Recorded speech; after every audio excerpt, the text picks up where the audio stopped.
Salam sejahtera untuk kita semua. Sebelumnya, perkenalkan nama saya Tia Soraya Siadari dengan NIM C1E12363. Saya mahasiswa dari Program Studi Kewirausahaan Fakultas Ekonomi Bisnis Universitas Jambi. Baik, pada kesempatan kali ini, saya akan mempresentasikan hasil analisis saya mengenai beberapa studi kasus digital marketing yang meliputi strategi promosi, analisis permasalahan, penjualan, kampanye influencer, dan strategi konten serta startup edukasi. Tujuan presentasi ini adalah untuk melihat bagaimana penerapan digital marketing bisa mempengaruhi platform bisnis di berbagai sektor. Langsung saja saya akan memulai dari kasus yang pertama. Baik, pada kasus pertama ini menceritakan seorang pengusaha muda dari Jambi yang ingin memasarkan kopi lokalnya secara digital. Namun karena modalnya yang terbatas dan belum mempunyai website, ia hanya mengandalkan Instagram dan WhatsApp. Tantangannya adalah bagaimana membuat strategi digital marketing yang sederhana tapi efektif untuk 3 bulan ke depan.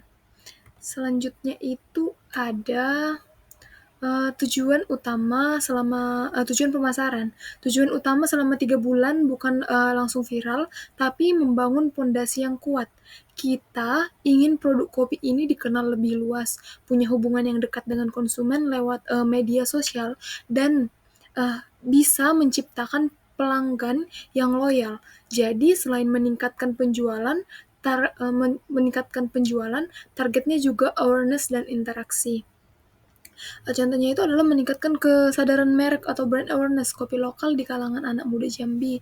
Yang kedua itu adalah meningkatkan interaksi di Instagram sebesar 30% dalam 3 bulan dan juga meningkatkan penjualan via WhatsApp minimal 20% dibanding bulan pertama, dan juga yang terakhir itu membangun database pelanggan aktif untuk promosi ke depan. Selanjutnya itu ada target pasar. Target pasarnya adalah anak muda Jambi yang suka ngopi, suka hal lokal, dan aktif di media sosial. Mereka cenderung impulsif. Kalau lihat kontennya estetik dan relate, mereka langsung tertarik. Jadi konten kita harus visual, hangat, dan terasa Jambi banget gitu. Contohnya tuh ada, ini ada target pasarnya itu ada yang demografi, psikografi, dan juga berperilaku. Contoh dari demografi itu tadi yang saya sebutkan itu dari usia 18 sampai 35 tahun, yaitu mahasiswa, pekerja muda, dan pencipta kopi lokal yang ada di Jambi. Yang kedua itu ada yang suka nongkrong, menikmati kopi, bangga dengan produk daerah terutama. Yang ketiga itu adalah aktif di Instagram, sering pesan produk lewat DM atau WhatsApp. Selanjutnya itu ada kanal digital yang digunakan. Kita nggak perlu semua platform, fokus aja kedua yang sudah aktif. Contoh yang seperti tadi itu adalah Instagram dan WhatsApp. Instagram jadi tempat untuk membangun citra dan cerita brand, sedangkan WhatsApp jadi tempat transaksi dan juga komunikasi langsung dengan pembeli. Nanti konten Reels juga bisa diposting ulang ke TikTok biar jangkauannya makin luas dan juga tanpa biaya tambahan. Selanjutnya itu ada jenis konten yang akan dibuat. Jenis konten yang akan dibuat bisa kita lihat seperti storytelling, edukasi, promo and giveaway, testimoni, behind the skin. Konten harus bercerita, misalnya foto biji kopi nih dengan caption tentang petani yang menanamnya. Itu bikin produk terasa lebih bermakna. Tambahkan juga edukasi ringan. Nah, karena banyak orang yang suka tahu bagaimana cara seduh yang benar. Selain itu, konten testimoni dan juga giveaway akan bantu meningkatkan kepercayaan sekaligus interaksi. Reels dan story itu bisa jadi senjata utama karena lebih mudah viral dan juga murah, dan dengan biaya yang lebih murah seperti itu. Selanjutnya itu ada cara mengukur keberhasilan kampanye. Kita bisa tahu kampanye berhasil kalau angka engagement-nya dan penjualannya itu naik. Tapi selain angka, lihat juga berapa sering orang mention atau tanya-tanya tentang kopi kita. Artinya mereka mulai mengenal brand setiap minggu kita bisa catat progresnya nih di Instagram Insight dan rekap penjualan di WhatsApp untuk melihat perkembangannya. Selanjutnya itu kesimpulan dari kasus yang pertama ini adalah fokus kita tadi ada 2, yaitu platform utama yaitu Instagram dan WhatsApp. Yang kedua itu ceritakan nilai lokal dan proses copy secara visual. Yang ketiga itu gunakan strategi konten storytelling dan promo ringan. Yang selanjutnya itu adalah ukur hasil tiap minggu dan evaluasi konten yang lebih disukai.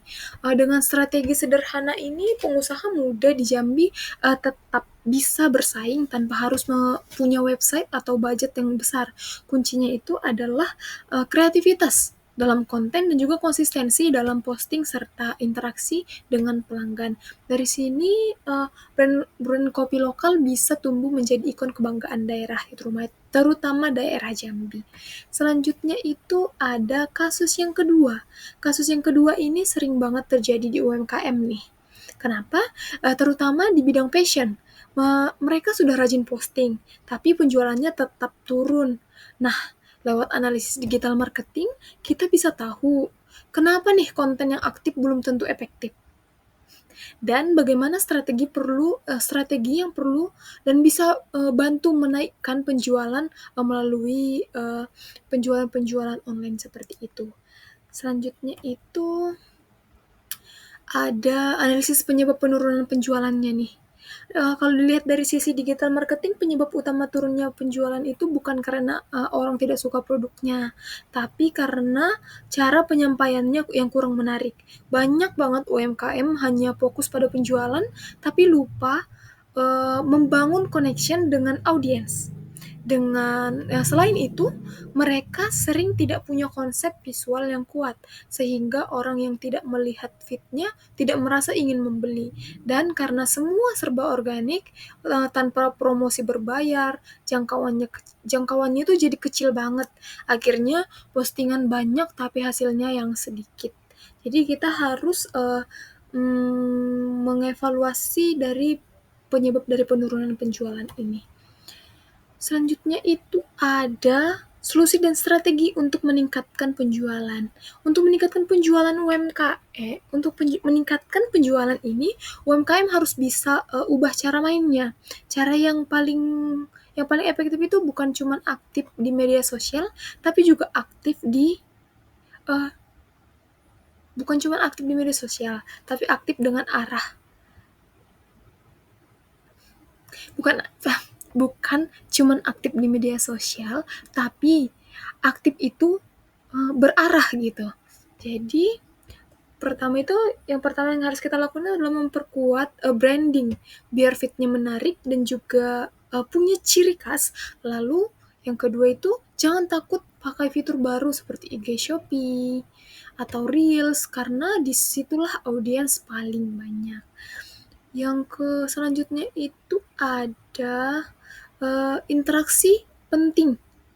Interaksi itu sangat penting banget.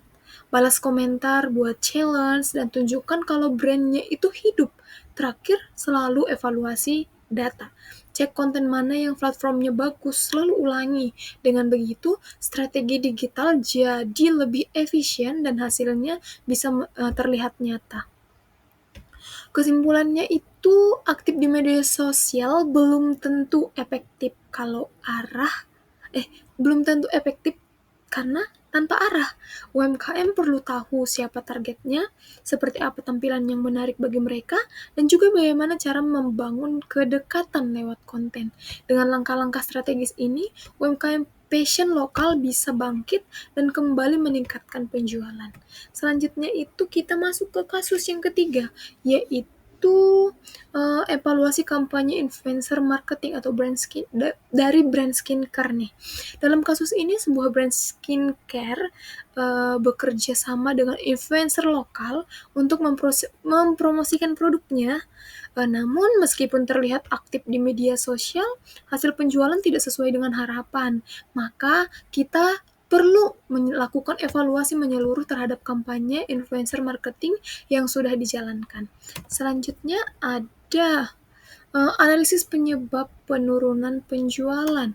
Langkah pertama itu adalah melakukan evaluasi strategis yang telah yang harus dilakukan. Misalnya, apakah influencer relevan dengan target audiens skincare? Hmm. Kita harus memilih influencer yang benar-benar cocok untuk target pasar skincare kita, seperti remaja, perempuan, perempuan, dewasa muda. Selain itu, kita perlu menilai juga kredibilitas influencer. Apakah mereka terlihat jujur dalam mereview produk atau hanya promosi-promosi sekilas gitu. Dan juga yang ketiga itu adalah konten yang dibuat juga harus diperhatikan. Apakah edukatif, autentik, dan meyakinkan, atau malah terlihat seperti iklan biasa yang hanya promosi-promosi seperti itu saja. Dan juga itu, waktu dan frekuensi posting juga sangat penting karena bisa mempengaruhi jangkauan dan juga interaksi. Dan yang terakhir itu adalah pastikan pesan promosi konsisten dengan citra brand yang ada. Selanjutnya ada indikator keberhasilan kampanye influencer.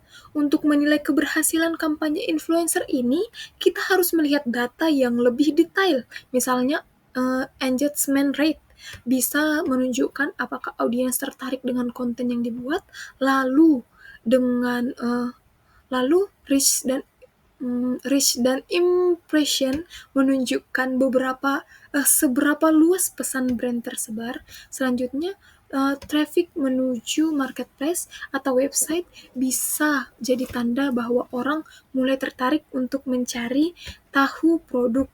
Tapi indikator paling penting tetap conversion rate, yaitu berapa banyak orang yang benar-benar membeli.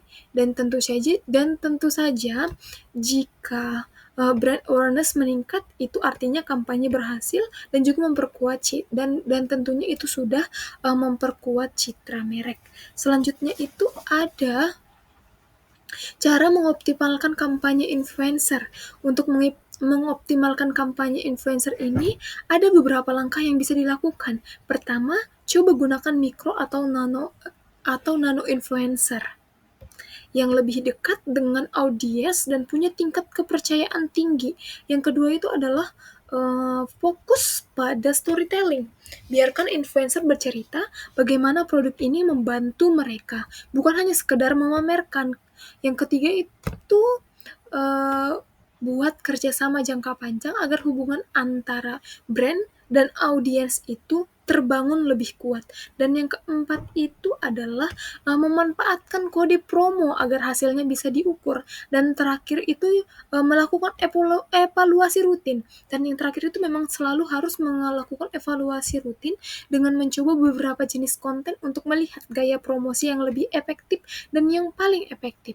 Jadi kesimpulan pada kasus ini adalah keberhasilan kampanye influencer tidak hanya diukur dari seberapa terkenalnya influencer itu saja, tapi seberapa kuat pengaruhnya terhadap keputusan pembelian. Evaluasi perlu dilakukan secara menyeluruh, mulai dari pemilihan influencer, bentuk konten, hingga strategi lanjutannya. Dengan kolaborasi yang autentik dan konsisten, brand skincare bisa mendapatkan hasil yang lebih optimal di kampanye berikutnya. Selanjutnya itu ada kasus yang keempat, yaitu strategi konten untuk startup edukasi.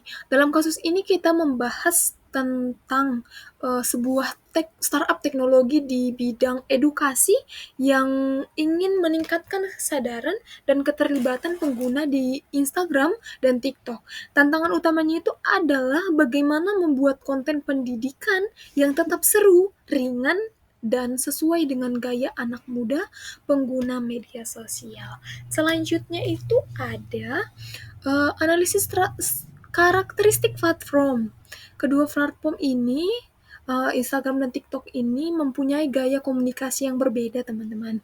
Di Instagram, penggunanya lebih menyukai konten visual yang rapi dan informatif seperti tips atau video pendek dengan caption edukatif. Sementara di TikTok itu kontennya itu harus cepat, ringan, dan mengikuti tren yang sedang viral. Jadi pendekatan storytelling-nya harus menyesuaikan gaya masing-masing platform agar pesan edukasinya bisa tersampaikan tanpa terasa kaku. Selanjutnya itu ada jenis konten untuk edukasi apa sih yang menarik gitu. Jenis konten yang efektif bisa beragam. Misalnya yang pertama itu adalah bisa startup, bisa membuat konten edukatif singkat yang menjelaskan konsep pelajaran dengan cara yang ringan. Konten interaktif seperti kuis atau polling bisa meningkatkan engagement, maaf, engagement. Selain itu, memanfaatkan tren seperti challenge, edukasi di TikTok juga bisa memperluas jangkauan. Tambahkan juga konten behind the scene, biar audiens merasa lebih dekat dengan tim startup dan juga ajak pengguna ikut berpartisipasi membuat konten. Selanjutnya ada jenis konten dan juga frekuensinya nih. Frekuensi postingan itu sangat berpengaruh besar terhadap algoritma. Untuk Instagram cukup posting 4-5 kali per minggu dengan variasi format. Sedangkan TikTok membutuhkan frekuensi lebih tinggi. Minimalnya itu satu video itu per hari, karena sifat platformnya itu cepat berubah. Gunakan tema mingguan agar audiens menantikan konten-konten yang akan diposting di minggu-minggu berikutnya atau di hari-hari berikutnya. Misalnya tips-tips untuk belajar gitu, untuk berbagi trik belajar di setiap Selasa atau masih banyak yang lain. Selanjutnya ada storytelling dan engagement. Pendekatan storytelling ini bisa meningkatkan engagement. Misalnya cerita pengguna yang terbantu oleh aplikasi edukasi, live streaming, dan giveaway juga efektif menarik perhatian. Jangan lupa juga hashtag unik agar mudah dikenali oleh audiens kita. Baik, slide selanjutnya itu adalah kesimpulan. Dari keempat kasus tadi, kita bisa melihat bahwa digital marketing bukan hanya soal promosi, tapi soal memahami audiens, memilih media yang tepat, dan juga menjaga konsistensi pesan setiap bisnis, baik itu kopi lokal, fashion, skincare, maupun startup edukasi punya karakter yang berbeda-beda, tapi semuanya bisa sukses kalau strategi digitalnya disusun dengan cermat. Baik, sekian presentasi saya. Jika ada kata-kata saya yang salah, saya mohon maaf. Akhir kata, saya ucapkan terima kasih.